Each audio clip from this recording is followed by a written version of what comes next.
Welcome to the Urban Advantage Podcast, the official voice of the University of North Texas at Dallas. Here are your hosts, Benjamin Bullock and Greg Campbell. Take it away, guys. Hello, world, and welcome to episode 11 of the Urban Advantage Podcast, presented by the University of North Texas at Dallas. I'm Benjamin Bullock, the Senior Marketing and Communications Coordinator for UNT Dallas, and I have some breaking news for y'all, okay? Our original co-host, or our regular co-host, I should say, Greg Campbell isn't here. Instead, joining me as special guest is UNT System Chancellor in honor of Women's History Month, Ms. Lesa Rowe. Ms. Rowe, how you doing? I'm doing great, Ben. Great to be here. Hey, I'm loving this weather outside. How about you? I am loving this weather, too. That's awesome. That's awesome. What's going on with you? Everything okay with you? Everything's Family good? going pretty good. Been busy. Been up in Austin quite a bit with this legislature going on and testifying on behalf of our UNT system and talking about tuition revenue bonds with the House Higher Ed Committee. There's over $1 billion in capital investment associated with that. So just a lot of exciting times. We've got our MD school cranking up and getting ready to start this summer with 60 new MD students. Wow. And then, our UNT campus in Denton has been breaking records with U.S. News and World Report and really upping their program numbers. And so it's been pretty exciting. That's awesome. That's awesome. Now, in terms of UNT Dallas, I don't know if you heard, we had the Trailblazer 360 event this past week, and it was an amazing turnout. Oh, that's good. It was great. How many were there? There was a lot of people there. We crammed in and found us off because, it was supposed to start raining, but it didn't. So we moved it from outside to inside, and there was a lot of great people out there. A lot of people from the community came out, a lot of alumni, current students. I was out there. Monica Rana, our audio engineer, our co-producer, she was out there. There was a lot of great people out there. For me, it was great to see people from the community, future students come out there. We had a lot of scholarship giveaways, so it was really, really a great time. And I watched some basketball this weekend. As you know, it's March Madness time. It is March Madness. And your Florida Gators beat Nevada in the opening round of the NCAA tournament, so congrats to you guys. Thank you. Thank you. No problem. There's I've got lots of teams right now, lots of teams. Okay, who else besides the Gators? I've got my kids' teams. I got Virginia Tech, and I've got University of Virginia, and then, of course, we have UNT, so lots of teams out there. Absolutely, that's great. Well, for our first-time listeners, the purpose of this podcast is to identify and keep you updated on what's happening in Southern Dallas and at UNT Dallas. Range from education to economic development to community relations to entertainment, we'll have it all covered for you right here. And also be sure to follow the podcast on Facebook, Instagram, and Twitter at Urban Advantage and by using the hashtag Urban ADV Podcast. Chancellor Rowe, can you tell the people what your social media handle is so they can follow you across on Facebook, Instagram, and Twitter possibly? At Chancellor Rowe. Cool. Well, pretty easy. I'm already following you, so I know you do a pretty good job of posting some pics of downtown and Denton and all that good stuff. I do. I try to let folks see what's happening all across all of our universities. It's fun stuff. Great. And my social media handle is at Ben Bulljive, and our co-host Greg Campbell, his is at I am Greg Campbell. Okay. And also you can subscribe to our podcast on iTunes, SoundCloud, and YouTube. Well, coming up next, Lesa and I will return to talk about her life accomplishments, which includes being the first woman to hold a very prestigious position with NASA. Don't touch that dial. Perched on a hilltop overlooking the downtown Dallas skyline, the University of North Texas at Dallas is the only public four-year university in the city of Dallas. Serving the #1 job market in America, UNT Dallas is ranked #1 in Texas and #6 nationally as the most affordable university. We as Trailblazers believe that every student should have the opportunity to earn a college degree regardless of their economic background, and we deliver. For more information, visit untdallas.edu. Blaze your trail.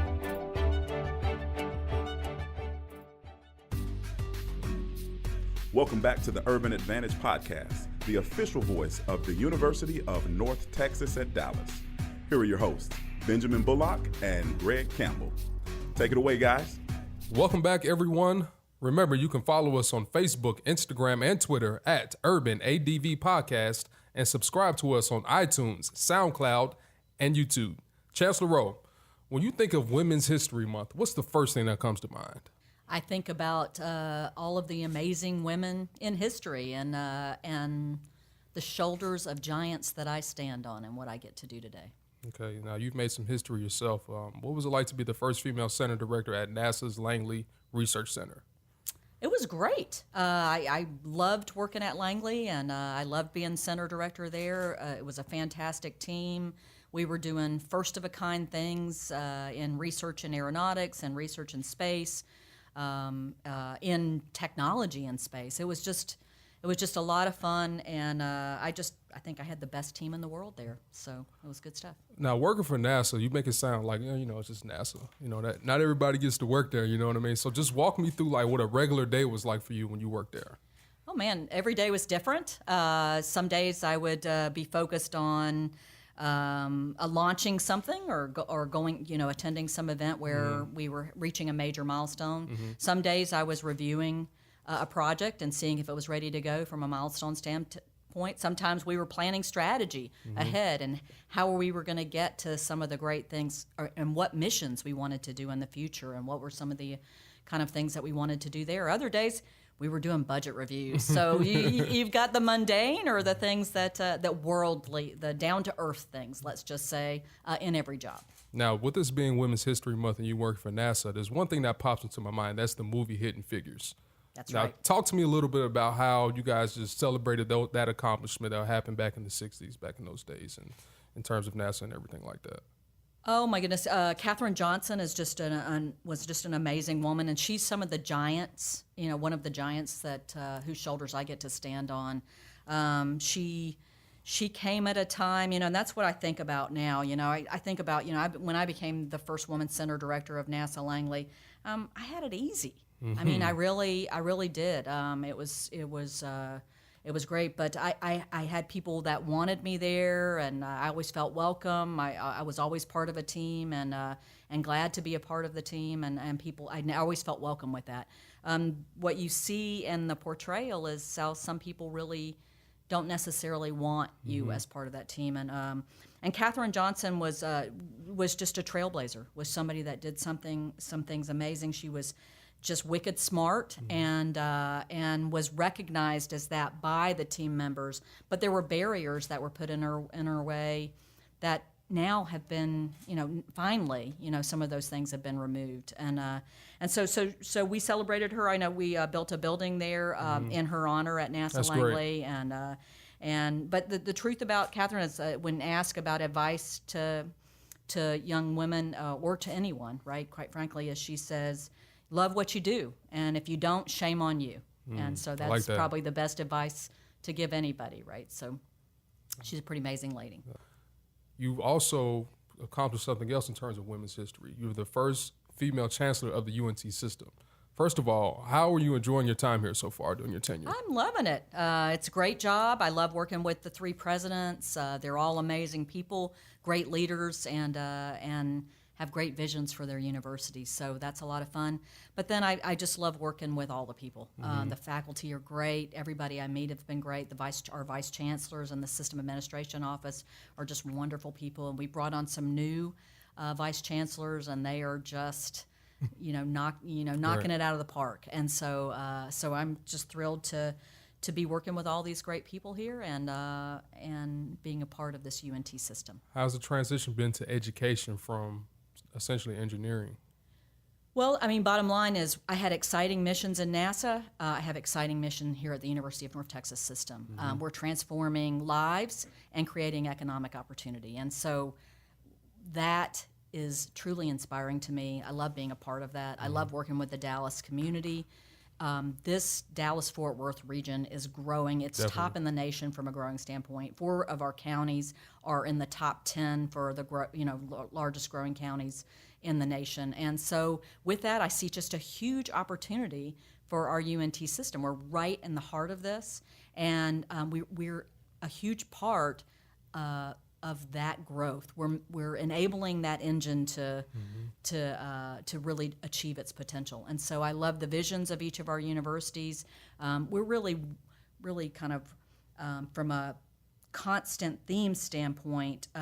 We're like I said, we're transforming lives and creating economic opportunities. But each of our universities kind of has its own unique brand, Right. where you have our Health Science Center that's really transforming healthcare. And it's really exciting to be a part of that vision.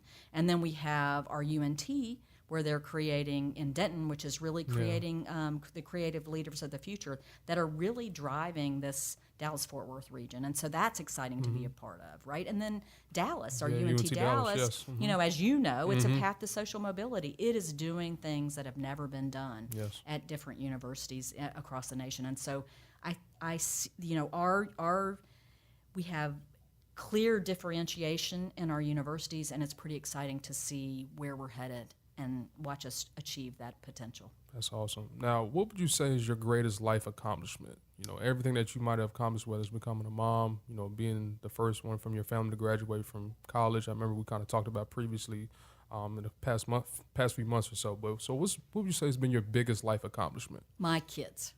By far, my kids. There would be no question. Anything else I do from here on out, it'll still be my kids. I've got amazing kids, an amazing marriage, and I'm really, really proud of what they're doing, and I'm just so excited to see them thrive and do amazing things. So. I know we talked about this before, but you being the first one to graduate from college in your family, what does that mean to you?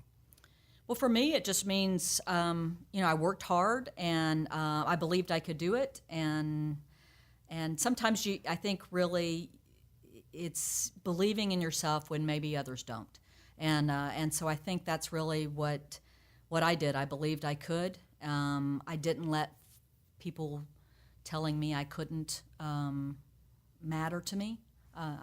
If I believe, and I truly think that's important for anybody out there. You've got to believe in yourself and believe you can. And if you believe you can or believe you can't, you're right either way, right? So that's why it's very, very important to do that. So I'm excited. I was able to do that, and I'm just loving that I'm a part of a system where the majority of our students are first-gen students. Yes. And so I see a whole lot of students just like me out there that are achieving their dreams and changing the world. Were there any particular events that happened in your life that kind of shaped the pathway to help you get to where you are now? I'd say the thing that most, you know, when I think about changed my pathway is being able to do an internship. I mean, certainly, you know, going to college. Having a university in my hometown was a must. I don't know if I'd have been able to do it if I didn't have that. So I love that, you know, things like we have UNT Dallas right in the heart of Dallas County, really where it's needed. Those kind of things are enabling some first-gen students to be able to do those kind of things. But then when I talked about the internship, when students ask me for advice, the first thing I say is you know, get an internship in something that is in the area that you want to be in. That way you can really try it out. You can see if that really is what you should be doing, and it gives you the confidence to know you can. I mean, I didn't have any idea what an engineer did when I started, you know, at University of Florida, and until I went to NASA and worked, you know, that first summer.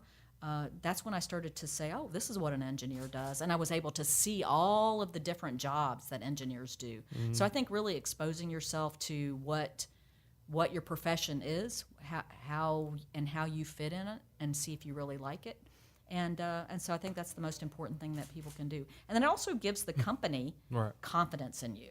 So, you know, I think that's really, really important. How about you, Ben? Are you a first gen? No, I'm actually, my parents set the bar high for me. So both of them had doctorate degrees. Both started out at the JUCO level, junior college. My dad was a basketball player in college, and he ended up going to University of Alaska, Anchorage. My mom started off at San Francisco State, which is a junior college, obviously in California, then went to University of San Francisco. They both got their master's, and they both got the doctorate degrees. So the bar for me was set pretty high, you know what I mean? So ended up getting my master's when I was like 23, 24 years old from the University of Missouri, Kansas City after I graduated from Delaware State in 2010. In terms of getting a doctorate degree, that's still on the table. I really don't want to do that because I'm not trying to pay for it. I told myself when I graduated as an undergrad, I said the only way I'm gonna go back and get my master's degree if it's paid for. And luckily for me, I was blessed enough to get a job at the University of Missouri, Kansas City as a sports information graduate assistant, and I got my master's degree in education.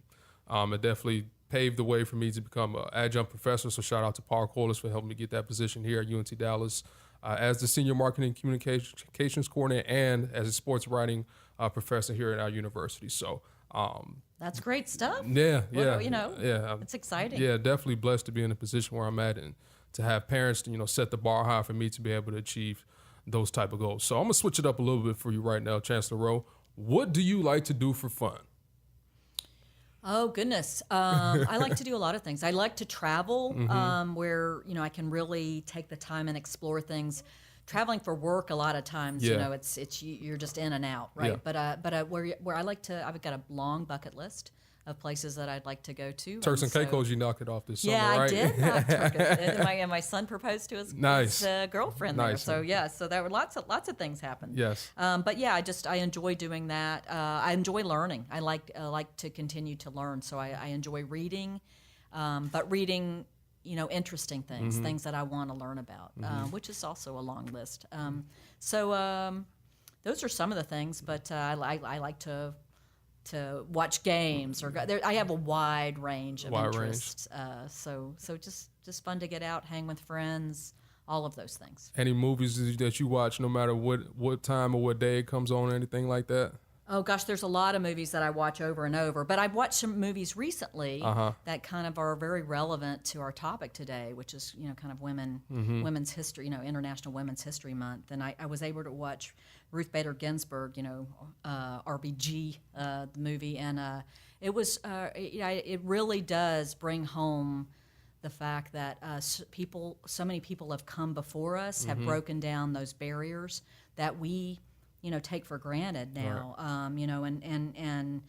And I was just stunned at how many things that she really did is still doing, but has done to really break down those barriers. And we talked about Katherine Johnson earlier, but there's just a lot of women and men that have done that throughout history. And so I enjoyed that very much. I also watched the Green Book, which was pretty impressive from a standpoint of, again, the kind of barriers that Don Shirley had to go through just to do the things that he loved, which was he was just terrific at classical and jazz musician, and just barriers that I never have experienced right. in my life, and so it just makes me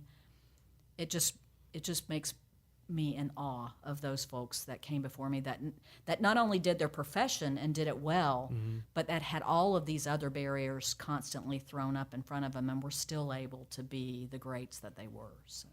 That's great. Now, you talked about people kind of following your footsteps. What would be one piece of advice you can give to a female specifically who would be wanting to, they see you, but they're trying to get to where they want to go to? So what would you tell them as a piece of advice? I have a whole lot of advice, but I would say, have fun, enjoy what you do. Katherine Johnson hit it right when she said, really love what you do. Don't take yourself too seriously. Really be able to laugh at yourself and not sweat the small stuff, right? Okay. And there's just a lot of small stuff that we can end up worrying over. That really, if you just could back off and say, in the big scheme of things, does this really matter? So I think it's really, there's just a lot of advice that I've had, and keep learning, right? Don't be afraid to keep learning, ask questions. That's, I think, the secret to success in leadership is continuing to learn, watch others, and learn from what they do that you really like, and pay attention to what they do that is not that successful, and make sure you don't do those things, right? So there's kind of everybody can be an example, a good example and a bad example, and you want to make sure you pull from people. You don't have to have formal mentors. You can just watch and learn from different people and take on those qualities that you want to make up you. Great. Now, here's my last question for you. What's on the horizon for UNT World? What should we be expecting the next couple of months? Oh, in the next couple of months. So we've got all kinds of exciting things. As I mentioned, we have, summer's going to be here before we know it, and we'll have our MD school with our first 60 students that have their tuition paid for free, starting this summer. So that's pretty exciting. We're actively moving forward with some branding work that we have underway, which is exciting across our entire system, and we're really excited about that. We're doing some new and exciting thing from a digital transformation standpoint that really plays into our creative leaders of the future, and I'm excited about some of those things as they come forward. We'll be opening we'll be moving to our new law school building, which is just across from our system building here. Looking pretty new over there. It's a Spanking new, beautiful huh? building, yeah, and so our first law class will start in there this summer, and so that's really exciting. We've already opened our new CVAD building, which is Visual Arts and Design building in Denton, and it's just an amazing building. Our integrated research and education building is also opened in Fort Worth. It's also just an amazing building, and our student center at University of North Texas in Dallas is opening up within the next, I think, probably About 2 months. month Yeah, and maybe some a change. month and some change, and that is amazing Yeah. as well. I Yeah. was able to tour that recently, and Board of Regents meeting, I think that's what it was? yes, at the Board of Last Regents month? meeting, and it's going to make a big difference in Dallas. Yes. So I can't wait for our students to get, because that's their building, Yeah. right? I mean, all of the buildings are our student buildings. Yeah. Obviously, that's why we're here, but that one more than any other building is really going to be where we deal with we have admissions, where students are able to come in and collaborate and work together, and it's just an amazing building. Yep, and our marketing office is moving over there, so I'm actually really excited about that. We'll have some new toys to play with, new space, and do interviews, and move the podcast over there instead of just being downtown, even though I really like it over here. But we'll be actually at UNT Dallas when that gets jumping on, when the building That's opens. exciting. Yeah. I'm glad you'll be in there, because Yeah. it's a beautiful. It's going to be nice. Yeah. I think there's going It's to be a gonna be real lot nice. of great things that come out of students being able to interact in that building. Yeah. Do you have a wedding to plan for your son? Is that I coming do. up this summer? Yeah, that personally, that's this summer. This fall. Sorry, September, and I look forward to that. So that'll be some new things coming too. Yeah, and I have my daughter due this weekend. Oh, so, my yeah, goodness. first child. So I'm like kind of on pins and needles. Well, that's a huge milestone Yeah, right there. just a little bit. And she's due on my birthday, so we'll kind of see how that goes. I turned 31 on Saturday, so I don't know if she'll be here or not. My wife said she's going to be here late. Everybody thinks she's going to be late, so I just need to go get this car seat installed, and I'll be ready to roll. Well, congratulations! You're going to have to tell me the moment things happen. You got to send me a note. I got to do something. I'm trying to think of something creatively to kind of put it out there. I'm still brainstorming on that, but I don't know. We'll see. We'll see what happens with that. But as long as she gets here healthy, no issues with her or my wife, I think we'll be good to go. Yeah, that's what you want. Yes, Congratulations. ma'am. Thank you so much. Well, Chancellor, thank you for joining me today. And Greg, thanks you for being here in his absence. And good luck to you the rest of the way. And we just love and thank you for everything that you continue to do for UNT Dallas. Thank you very much, Ben. Glad to be here. Hey, no problem. Well, thank you for listening to the Urban Advantage Podcast, the official voice of Southern Dallas and the University of North Texas at Dallas. And remember, everyone, blaze your trail. Thank you for listening to the Urban Advantage Podcast, the official voice of the University of North Texas at Dallas. To learn more about the university, head to untdallas.edu. And remember, blaze your trail.